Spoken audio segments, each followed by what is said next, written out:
Hello, and welcome to our third week on the theme of faith and science for Awakened. A lot of times people view the Bible as a monolithic document, but nothing could be further from the truth. The biblical text is filled with various types of literature, and all you have to do is open it and start reading to see it. This is because the Bible was written by different people over the course of several centuries in various locations with differing concerns. And I think the biblical text is incredible because when you approach it with that knowledge, we can understand that we are looking at someone's perspective, someone's attempt to make sense of this universe, to make sense of God. And what we get in the biblical text is a certain perspective. And there are various perspectives throughout the biblical text, various theologies. I love Psalm 8, in which the psalmist seems to just stop, look up, and look all around and say, wow, wow.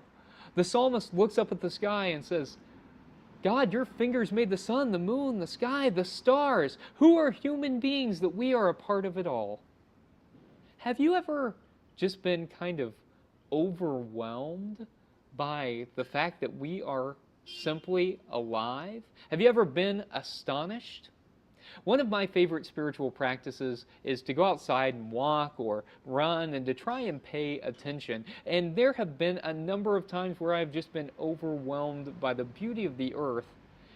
And I've thought, wow, it's a great thing just to be alive. It's a miracle that there is life. I'm not saying that life is always rainbows and unicorns and everything's always perfect, but what I am saying is that it's incredible just to be alive and to recognize our place in it all. I think that science really helps to ground this understanding and helps to expand our minds and help us to more fully appreciate this life that we have been given. Scientists have discovered, as I mentioned in this week's reflection, that a single human hair, one hair, is 1 million carbon atoms thick. 1 million carbon atoms. And we know that within each of those atoms, there are protons and neutrons and electrons. Moreover, scientists have discovered that there may be as many as 2 trillion, with a T, 2 trillion galaxies in our universe. And that the universe is 97 billion light years across and growing. So life is both unbelievably tiny, small, microscopic, and incredibly large beyond comprehension. What's more, scientists have discovered that probably all the matter that exists in the universe was formed at the Big Bang. And so it has always been in existence. And so, as Carl Sagan has said, we are literally made of star stuff. That we are stardust ourselves. That the atoms that comprise our body were once stars. And once we die, the atoms in our body will become something else. And what that means is that this whole Eastern notion of reincarnation is actually literally factual. I'm not saying that I believe that our souls come back in the form of another being and our souls continue to live on. I don't necessarily believe in that. It's okay if you do, but I don't really believe in that.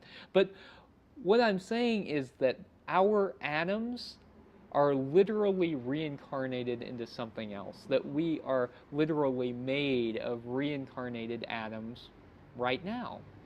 And this is one of the beautiful things about spirituality, I think, is that often spirituality has a key insight on truth, even if the way that truth is understood is a bit different. And so this whole notion of reincarnation, I think, is incredibly powerful as we think about the atoms in our bodies.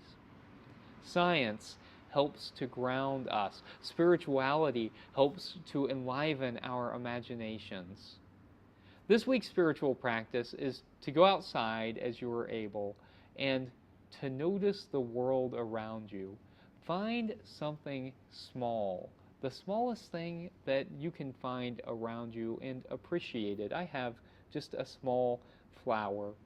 I'm sitting outside my office where my daughters went to preschool, and they've planted all kinds of flowers and milkweed and all kinds of wonderful things here. And this flower comes from this garden at the preschool.